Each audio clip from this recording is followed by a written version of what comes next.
It's not possible. It's yeah, not and I happening. remember having that conversation where I was like, yo, doesn't my father, because I always knew, like, that's my father, but doesn't he love me? Oh, wow. You know, doesn't he love me? Yeah. And for me, it was very, like, once again with my family setup, once I got to the point where that realization came in that it's me and I have to have me. Yeah. You know, my father is stop bothering me. Like, you reach out, fine. Yeah. Like, it is what it is, yo. Did you ever meet him?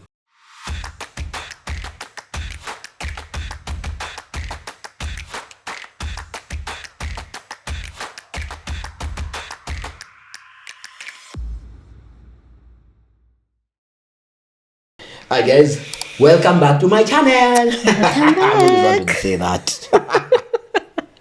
So really, hope you've been good, hope you've been blessed. I'm Chim. Carol.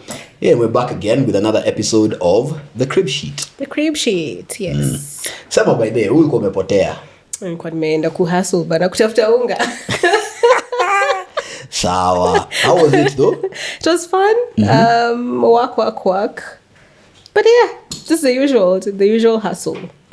But how is it leaving your kid? Well, it's usually crazy. So what happens is the first week is okay. Okay, so first of all, when I'm leaving, the night or the depending. So if I'm leaving very early in the morning, the night before when you're having our goodbyes, he always cries. Like it's a thing. He will always cry. And then day 1 he's fine. Day 2 he's fine. First week he's okay. By the time we're getting into the second week, now he's becoming cranky and all those things. And now it also gets to me anytime I talk to him and he's sad or whatever. It also gets to me somehow. So I don't know. There's never getting used to. Yeah, it's oh my gosh, it's usually crazy. Remember there's an episode we were here and we were having a conversation with Sheila. There's a time we'd traveled together. And we'd have to wake up like in the middle of the night because I remember that. It always happens. Yeah. So I remember my mom used to travel. It's the same, exactly as you've described. Yeah, there's always that separation anxiety of sorts. Yeah. Your world is leaving. Yeah. Your world is leaving. How have you been though? I can't complain. I've been blessed. My daughter is on midterm.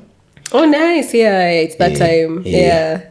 So, yeah, I'll have them over the weekend. I'm grateful. Okay, that's good. Siju does a great job with them. Like I said, I'm blessed in that Amazing. Yeah. So, how about your son? Is he on midterm? He's also on midterm. Yes. He's been complaining because he's like, but mom, we're only getting 3 days. Guys for Cambridge are doing 1 week. Like my friend.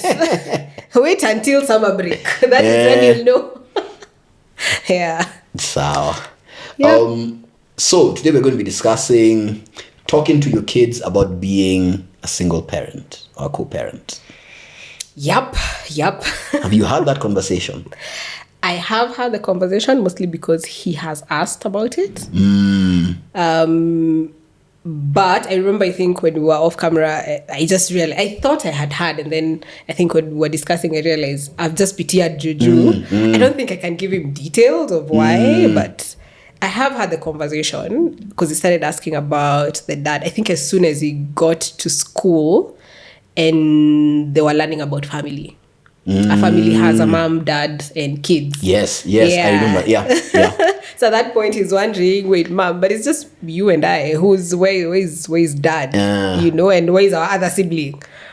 So, so I eventually had to have the conversation. Of course, I avoided for a while. And then at one point, I was like, well, it just didn't work out. And here we are. And your dad is living elsewhere. He's living with another family. That was also the whole discussion. Kwani he doesn't love us. Yeah. It was a very interesting conversation. But let me tell you, it was one of the hardest conversations. I was about to ask how difficult that conversation was. It was difficult. It was, sometimes because you're like, how do I make it look like it is okay? Like we were not abandoned. How how do I make it look like you're still loved anyway? Yeah. You know? I think he knows he's loved. It's just Yeah. he also wants his father's love. Yeah, and presence as well. So yeah, because I also.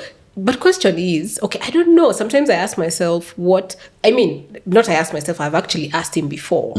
What does he think a father needs to be doing?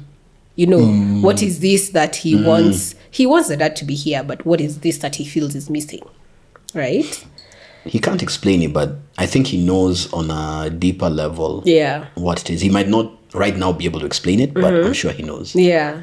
And I can imagine, as you were explaining, I realized I need to ask Siju this question. And the reason I need to ask her this question is because she gets them far more often than I do. Than you do, yeah. Because I do remember when my daughter and my son when we were learning, especially my son, when he was learning about families, he'd go, Dad, point to me, Mom, then Mom. That was when I would try and do homework while I was at her house.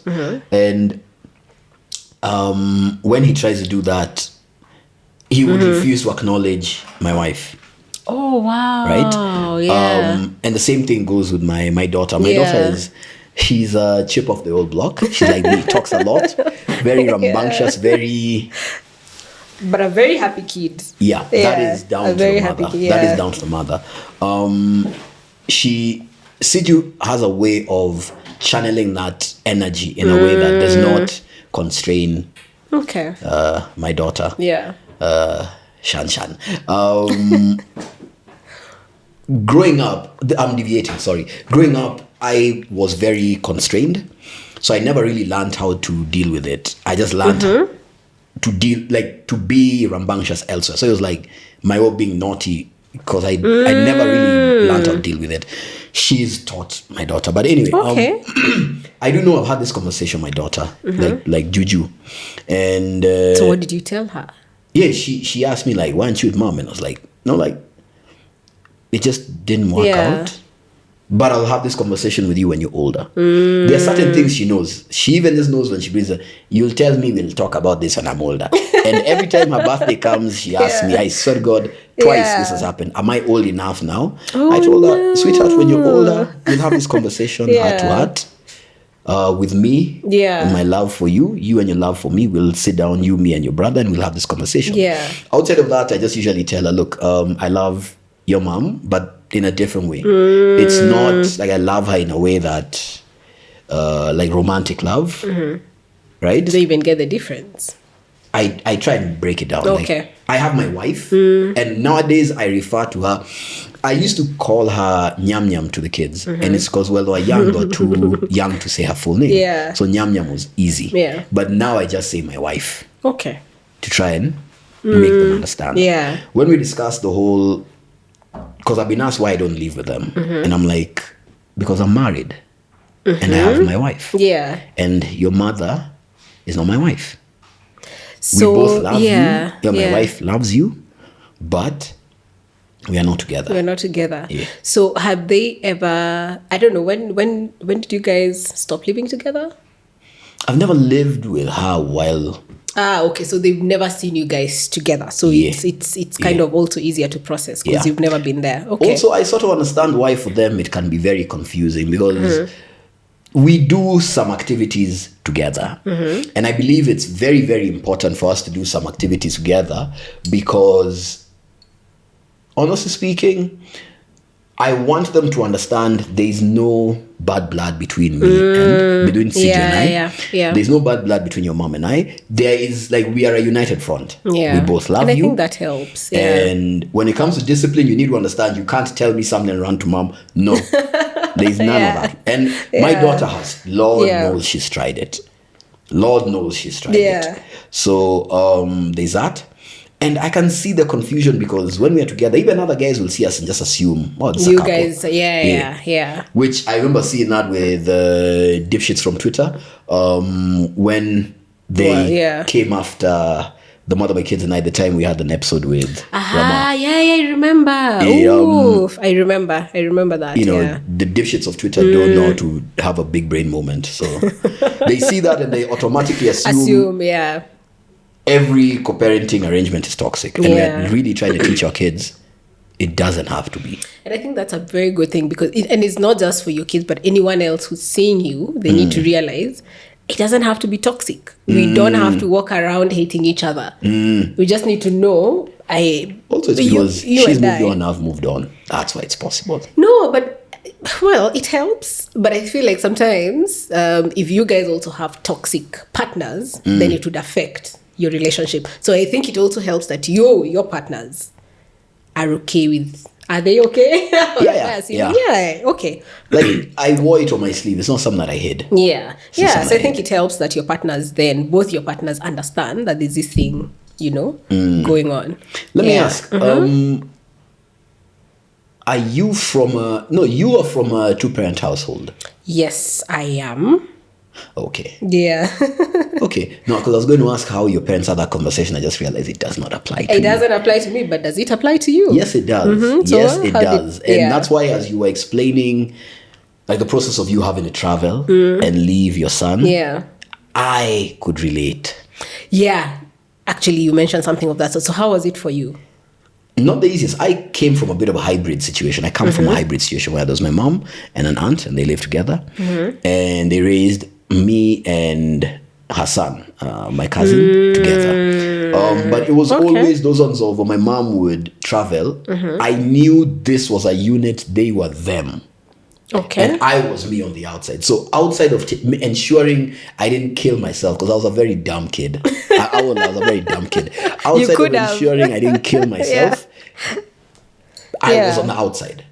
And I was on the outside looking in. And it also sort of heightened the sense of, should I call it loneliness? Oh, wow. Knowing my mother is not there. And that's why I was able to say, like with your son, he realizes that's his world. Anything could happen. He might not be able to articulate it, but he knows anything could happen to his world that changes everything. Yeah, true. And he's a boy, so he is he's protective of you. Extremely protective. Right? Oof, So he extremely, knows yes. if something happens to you while you're not together, how does he protect you? Yeah. Actually, yeah, I think you're right. Yeah. Yeah. So wait, but you had your aunt with you and your cousin with you. So did you still felt the loneliness? They did their thing. Like they were always a unit. Up to this day, they are a unit. Yeah. They are a unit. They love each other. I'm happy for them. They are a unit. So you never felt part of the unit ever? No. I was never even allowed to be part of that unit. How so? But you guys were raised together. Yeah. But somehow. And you and I could live in the same house, and outside of me, taking care of you to ensure that you don't skip school or kill yourself. And you eat and you shower and there's everything. nothing beyond that. Wow. Like, I could never run to my aunt and cry and be like, oh, this and this happened. And she wasn't interested. What? And I quickly picked up on that, and I quickly learned. It's okay, I'm by myself. It's okay, let me do what I have to do. It's part of the reason why I grew up knowing I've got me, because I had to have me from a very, very young age. Yeah. I had to have me. If So my you mom picked isn't it, around, I have to have me. Yeah. Yeah, you see, and why when my mom passed away, it's like, it is what it is. It is what it is. I mourned on my own, did my own thing. And life moved We don't have to on talk. your own. Like, yeah. We don't have to talk for me to be, for us to be family. So you're just cordial, but yeah, we can talk over We could say Christmas that. and that's it. Not really. Like, I am the way I am because I'm a product of my environment. Like, Yeah. I usually tell guys, like, for me, I can live with you and you don't matter to me, and it's perfectly normal. I had that all through my childhood, because my mom's job had her traveling a lot. That bond with someone who's near you, It it doesn't matter. It's not about proximity. It was my mother. My mother's passed away. And that so is that's transferred it. to my children. Yeah. Everyone else, you're just here. Oh wow. Okay. Like, so, I mean, now I guess I should say my wife, because she's probably gonna watch this. But yeah. Yeah, please. Outside of that, outside of a very small number of people, I could literally, I couldn't care less. So let me ask so I have two questions here, and I feel like they're both on two different ends of whatever. But I have one question. Did you ever have that conversation with your mom? Let's start from there and then. Yes, I did, because I remember I used to demand siblings. Because again, when she traveled, I'm alone. I don't want to be alone. Yeah, I know. Right? So Yeah. I used to demand siblings. Mom was like, from where? It's not possible. It's Yeah, not and I happening. remember having that conversation where I was like, yo, doesn't my father, because I always knew, like, that's my father, but doesn't he love me? Oh, wow. You know, doesn't he love me? Yeah. And for me, it was very, like, once again with my family set up, once I got to the point where that realization came in that it's me and I have to have me, Yeah. you know, my father is stop bothering me. Like, you reach Whatever, out, man, fine. yeah. Like, it is what it is, yo. Did you ever meet him? Yeah. How I old? know him. Oh, you know him? Yeah. And you still never had did you pursue a relationship? Was it that he wasn't bothered or? No, I met him. I wanted to know where am I from. Yeah. No, and not I think it's meet important. him. I don't mean yeah. I met him like, hi, no. I met him like I met the man he is. And that was And I it, introduced the man I am. We sat down, we had a whole conversation for, like, in terms of who you are as a man, who I am as a man. That whole conversation. Yeah. We had it. And once I had sated that thirst of knowing who This am I, is- yeah. certain traits I have my mother does not have. Could they have been possibly From my hereditary dad, or something? Once I had sated that that hunger, I quenched that thirst. Yeah. That was it. I don't need you anymore. Like, So out of that, what I'm wondering whether you've carried something with you where you're like, because of ABC, I think you need to have this conversation with your son. I don't know. So what would you, having come from that yeah, so situation, what would you advise someone try like to me? do from the jump, having come from a situation where, you know, as a child, when you show a child that, you know, I care for you because we are related, but there's no real love, that messes up the adult that results from that child. You starve a child of love, they will burn down the village to feel the warmth, right? So I know that. And that is why I always vowed my children will never grow up without knowing Without you. their father. Yeah. And every time I'm with them, and they've gone to a point where they really hate this, Yeah. especially my son, as he begins to embrace his independence. Yeah. Yeah. 10-year-old boy, he might be autistic, but he's still a boy at the end of the day. Yeah. He hates me kissing him. And You're embarrassing me. I go him and I kiss him and I tickle him and Yeah. you Yeah. know, and then you know, and yet he'll Yeah. go do his thing. Like recently at the beginning of the month when I was at his school, Yeah. kept tickling and kissing him. He'll go do his thing, come back, sit on me, and then Yeah. put his lips here and then put his cheek here. It's like, That's so beautiful. yeah. Yeah. I really try and let them know, in as much as I'm co-parenting with your mother, I love her enough for me to want for us to have a healthy co-parenting arrangement. Situation, yeah. Enough for her to know she has a friend in Yeah, me. yeah. I have a friend in her. Even when we're talking off camera, I told you that's not really your friend if you can't be vulnerable. True. Right? Yeah, I remember. I Yeah. have about maybe 3 people on this earth I'm vulnerable with, right? She's one of them. Okay. That's good. She's one of them. Yeah. I don't mean like I'm vulnerable, like I take my feelings. No. Like there are times when, you know, you have to make a move, let's say in terms of business, Yeah. and you're worried, you're scared, because I know she has a very good head on her shoulders for business. She's an accountant or auditor, whatever. Yeah. So I'll Numbers go and, person. Yeah, and even Yeah. when I have the jitters, she's able to tell me, look, the numbers are saying this and this. It's possible. Yeah, so yeah. you can Yeah. actually make this happen. Yeah. Yeah.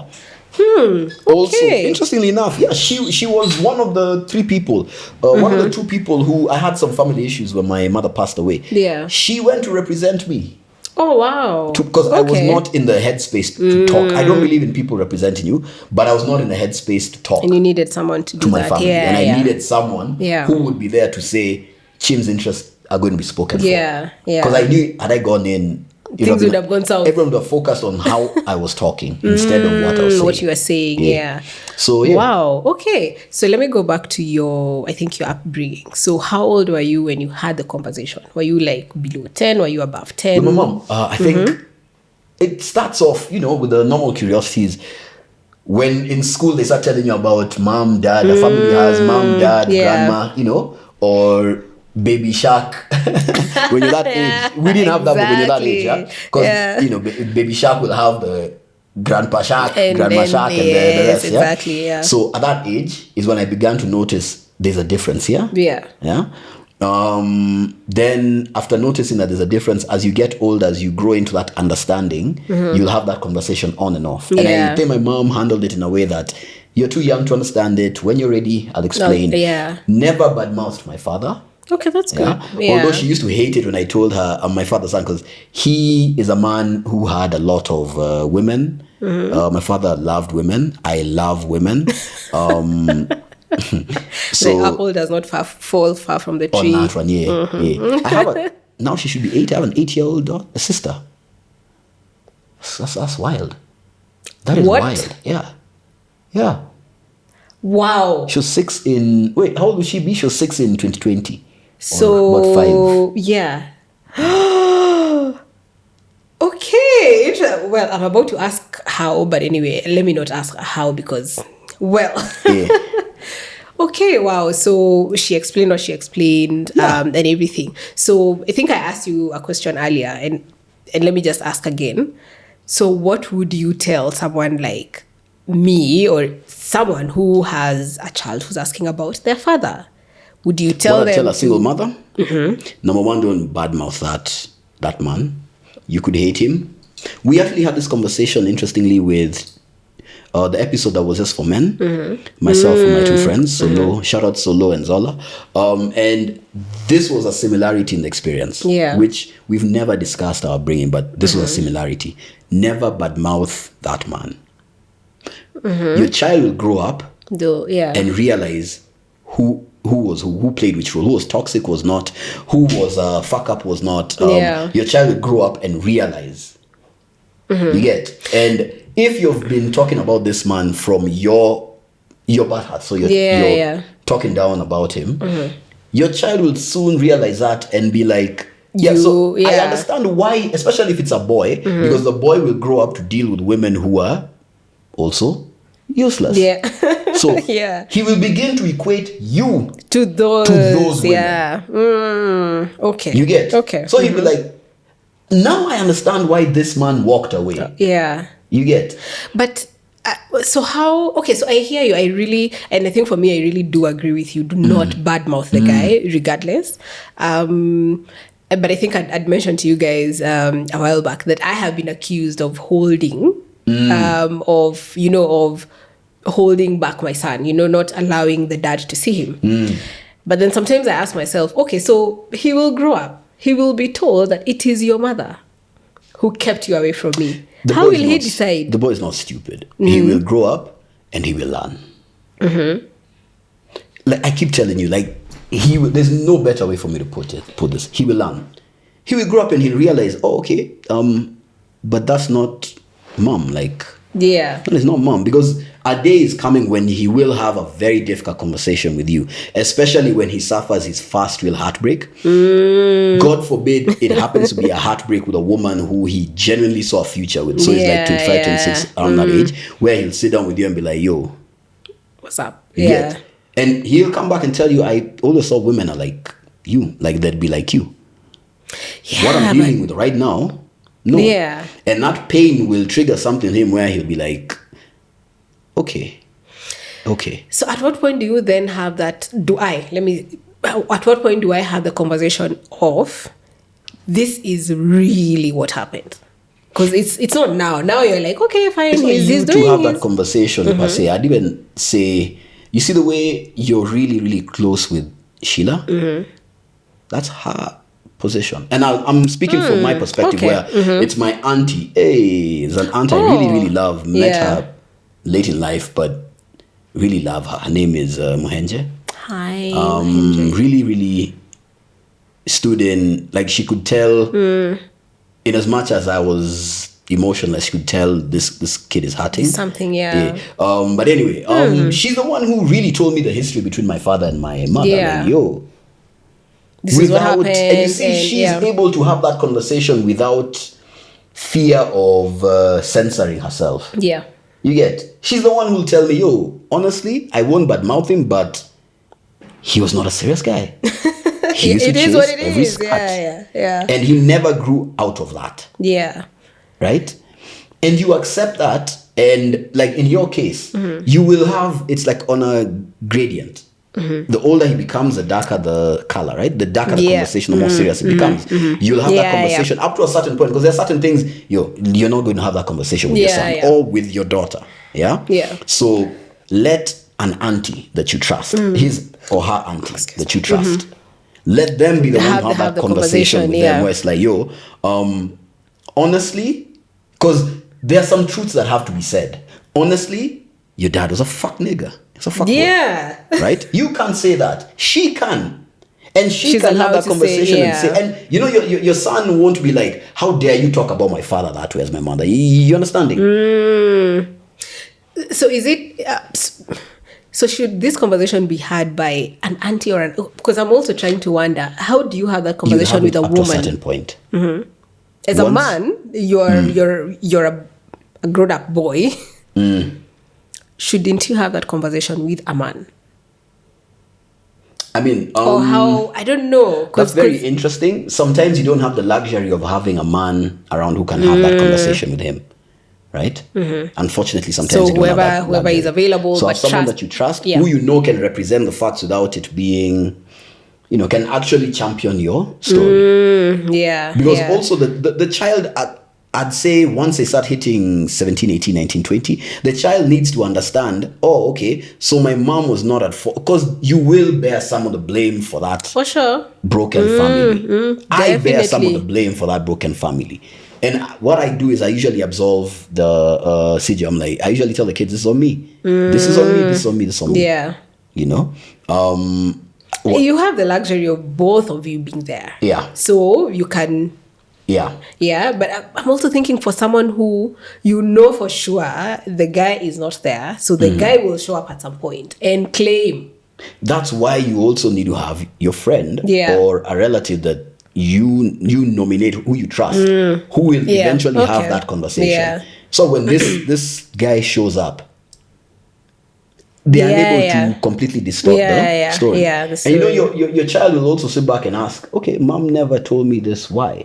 It's like your mom was never supposed to talk ill about your father. Yeah. At the end of the day, that's your father. True. Because you also need to understand, I always tell women, when women say, oh, this guy was useless, well, at some point that useless guy was good enough for you to sleep with raw. True. And you bless him with a whole child. So I mean, you can't be the one talking about him. Let someone else be the one to have that very uncomfortable conversation. Yeah. Oh my goodness. I think that's very interesting. Do you feel like you missed anything? Probably yes. I think from your episode with the dudes. From not having my father around? Yeah. Yes. And it becomes more clear the older I become. When I became a father, I realized, oh my God, I missed out on a lot. And the more I grow in this journey, because our kids see us and they think, as an adult, he knows everything. He has all the answers. They don't realize that they are watching us as we grow. We also grow into that role of parenthood. Yeah. And when they become adults is when they'll be like, oh my God. The guy was also trying. Yeah. He was also trying to figure out shit. Yeah. So it's like as a child, I missed out on a lot of things. Like my pals will be talking about their dads, and I'm just like, I have nothing to talk about. My cousins, when we have a family thing, it's mom, dad. When you're introducing the family, the father will start, the mom, the kids. Yeah. And you and your mom is like, I have nothing to say. Then you become a man. And then you realize how much that man's selfishness.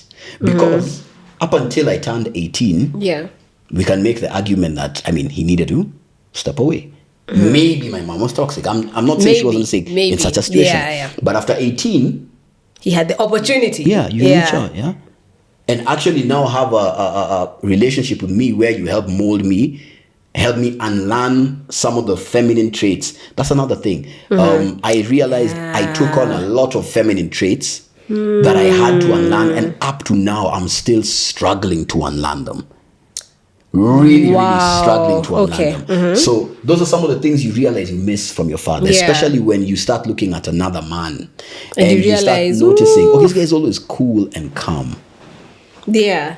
He's always cool and calm. Like he gives off the air that I have everything under control. Yeah. Right? And you talk to him and you're like, yo, how are you able to achieve this? Like, my dad, like, you know, like if you have a real conversation with your boys will say, yo, like my dad is a cool and calm guy. So I always knew. He picks that from him. Yeah. But also, even if things go all the way fucked, if it gets FUBAD, there's always my dad. Yeah. Like I always have my dad. Yeah. You have someone. You always have someone. Yeah. I'm usually very chaotic. Because I believe in fixing the problem. Even as I fix the problem, there's a lot of chaos. I will be fixing the problem through a lot of chaos. So it's like you'll notice, for example, like if I have to deliver something for a meeting, it's a proposal or a presentation. If I'm unprepared, it will be chaotic up until the presentation. Then once we get through the presentation is when now, if there's anything in the back that needed to be fixed, it'll go back to being chaotic. Ooh. And that panic, it's actually a very feminine trait. It's a very, Is very it? feminine Okay, trait. maybe. I don't know. Is it? Yeah. Yeah, it is. Is it? It is. For example, being around, let's say walking in town, being around people. Yeah. My mother was always just, her head was on a swivel. Just, anyone could have been a predator. Suspect. Yeah. You're getting. So I realized I got that sense. Mine manifested more in aggression. And it wasn't until I sat down and interrogated myself, I was like, oh, okay, this is where it comes from. So mine, I'm usually very aggressive in the sense that when I'm in town, if you come next to me, I will literally... You're already... No, I'm pushing you. Oh. Yo, I wish my friend was here to tell you. You're not thinking twice. Yo, when I walk in town, I push guys. Like, I literally push guys off me. I literally push guys off me. Wow. Don't get too close to me. I push you off me. Yeah. So somehow you're super hyper conscious. Yes. Like what do you want? That aggression, what do you think is born from? It's born from fear. The fear of, yo, this guy might be up to no good. Yeah. I can't let you get close to me to do anything. Yeah. Let me ask another question. I've had, I think in one of the episodes, the episode that we had Sandra on, I remember she mentioned that these kids grow up with abandonment issues. And I remember she was telling us, she was telling us that you guys have to, we have to deal with it with our sons at some point and our kids. Yes. So, and I know one of the way abandonment issues I think manifest is in your relationships. You kind of don't fully attach because you're scared of being abandoned. You don't fully attach, but when you finally do attach, it's very difficult to let go. So you're now super needy. Yes. It's called codependence. So have you Cynthia and I have a seen very it? codependent, at some point it was very happy, but towards the end it was very, very messed up. But there was a codependence there. And it got really, really dark, really, really messed up. But I don't want to let go because I don't want to be abandoned. I don't know what our issues were, but you get. For you knew. Yeah. Or did you discover later that was... No, it's later. I keep telling guys, like, part of the reason I was going through life being a waste man, just being a complete knobhead, is because I was going through life without understanding who I am or why I am. Right? And it wasn't until I got a mentor who sat me down and we had sort of a father-son sort of relationship that I began to realize, and I was like, oh, this is it. This is a problem, and maybe I do this because of this. And I was fortunate I got a guy who really didn't need to help me. Like, the guy has his own kids. He really didn't need to help me. Yeah. And especially because I was a punk. Like, when I was a young man, I was a punk. Yeah. So he really didn't need to. And the fact that he took time out of his schedule running his business for him to tell me, yo, you are at this point because of this, and you need to deal with that. Yeah. Right? It was like when we talk about codependence, not codependence, sorry, abandonment issues. Yeah. For the longest time in my relationships, I've been able to walk away like that. Quickly. Yeah. I'm done, I'm out. It's done. Next. And I always tell guys a story about a chick who ended things with me.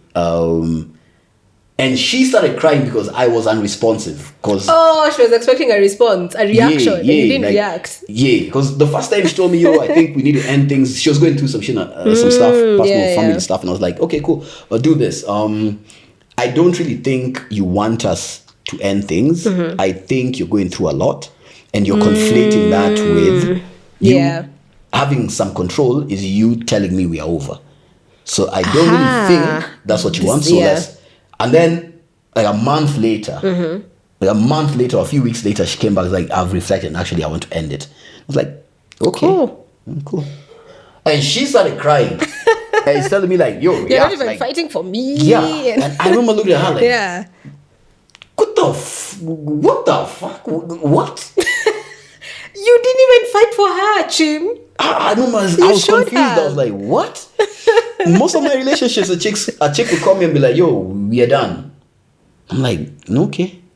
Cool. Yeah, and that's that. And I remember an ex later who I became friendly with. Yeah.